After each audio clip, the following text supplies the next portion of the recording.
No, my name's Darren Deogee. I run my own self-development events and I have done for the last 5 or 6 years. I do them on a range of very unusual subjects because they're all about aspects of being a human that are so fundamental to our everyday getting about in the world that we don't pay attention to them and how much power is locked in them. I do events on sound and language, on gender, on perception, and on human evolution and social development in general. So they've been going quite well, but that was what got me into this whole Freeman thing in the first place, was a few years ago because of the language side.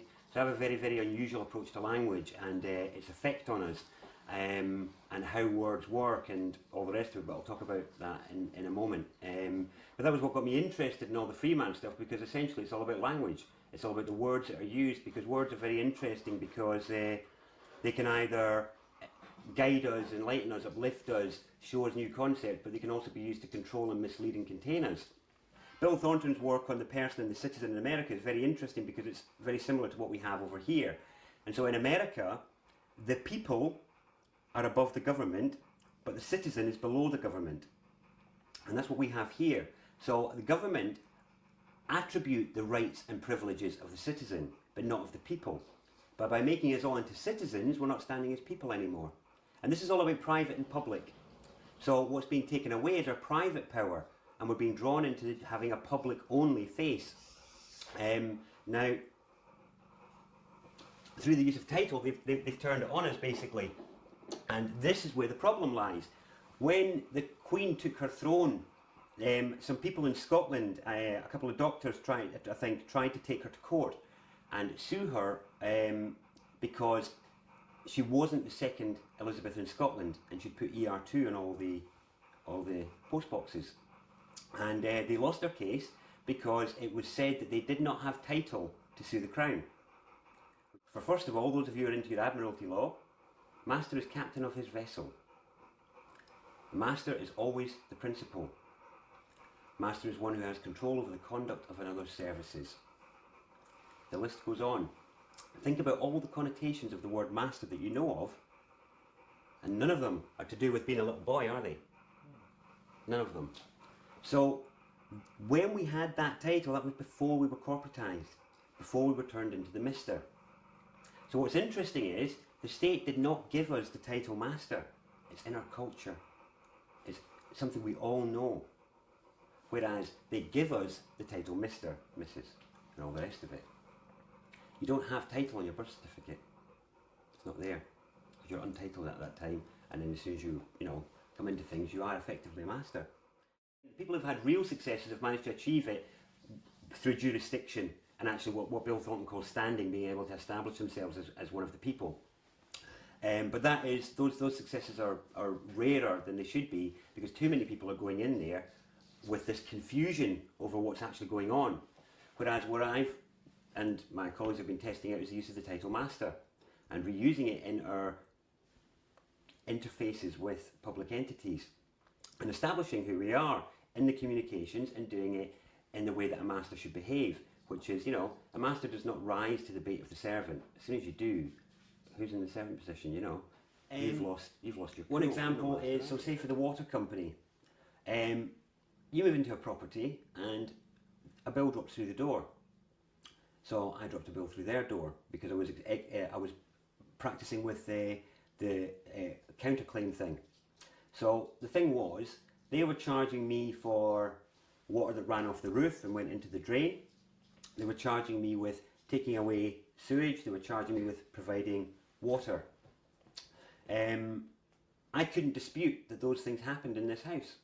In the house that we were in. Water did run off the roof and go into the drains. Water came out the taps. Poo went away, So what I did was I charged them for providing them with source material that they resell for the surface water. I charged them for providing them with valuable biofuels and fertilisers for the sewage. And I charged them for adding cost-controlled chemical substances to my drinking water without a mutually considered contract.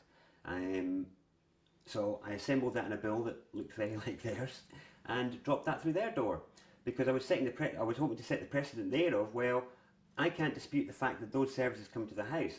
can't dispute the fact that I provide you with those services. Where do we go from here? My claim is valid from you as yours. The difference is my fees are higher because I'm operating with full liability. You're operating on limited liability. For my council and council tax, what happened with them was I said to them, tell me what it's for and I'll pay you. So they told me, because they sent me this thing about how it's divided up, and it had, like, you know, police, ambulance, local services. I was like, I'll pay them. I don't really like to use them, but I want people in the community to have access to those things. Swimming pools, libraries, you know, if they need an ambulance, I'd like it to be there. So I paid for those things. It came to about 200 odd quid for all the normal services. And this big massive chunk went to the county. So I said, tell me what it's for and I'll pay you. And they wouldn't tell me. They said, oh, blah, blah, blah. And I said, well, if you won't tell me what it's for, all I can do is assume the worst. And that you're using it for, you know, for perhaps perpetrating war or paying pensions, which I'm not really liable for, or, you know, whatever. I don't know what you're using it for. If you don't tell me, then what is it? I thought this was, you know, for services. So I said, you know, tell me what it's for and I'll pay you. And they didn't. So basically, their reply can be summarised as, pay us or we're sending the boys round. You know, we're going to send the boys round and take your stuff. Now, I told them that was extortion. So basically it's like, well, you're extorting from me. You know, unless it's a mutually considered contract, I have a right to say, what is this for? You know, we don't have a mutually considered contract, so we're in this position. So I hammered at them full force, and it's basically gone very quiet because I threatened to take all the legal people that were involved, because they got a liability order, but I said that it was unlawfully gained because I'd submitted what's called an N9 acknowledgement service, stating that I hadn't been proper processed. And that actually there was discussion still going on in dispute, and there wasn't a need for adjudication. But because it turns out that the documentation didn't make it to the court on the day, so I'm saying, well, they withheld evidence in a case, they've misrepresented me, and to get around the limited liability, I've said, no, it's not the council I'm going to expose in court, it's you, because you're the one who didn't do it. You're the one who failed in that duty, and you can't hide behind your job role because I trusted you. You had me send the documents not to the court but to the council, so I trusted you with this documentation to make it available in court, and you didn't. So you've breached trust, you've misrepresented yourself as a public servant as far as I'm concerned, and you're involved in extortion because you're threatening to come and take my stuff if I don't pay you. One of the things we've been doing, which has really been interesting, is I've created this thing called the People's Public Trust. It's all about using trust law to get around limited liability to make people responsible for their actions. And it's like, if you're taking a public serving role to serve your community, then do it. Trust it's an interesting one because so many people are lost in the sea of admiralty. You know, they're lost in that ocean of, I like what Veronica Chapman calls Black's hole, you know, from Black's Law Dictionary, where you get lost in this sea of nonsense, really. And it is actually a smokescreen. Commercial law is all a smokescreen. Underlying it all is trust. Trust is the fundamental basis of human community. Without it, you have no structure, you have no reliability, you have no capacity to give people roles because you don't trust them. So trust is absolutely fundamental, and trust law reflects that. And actually, underlying a lot of the commercial law is trust law.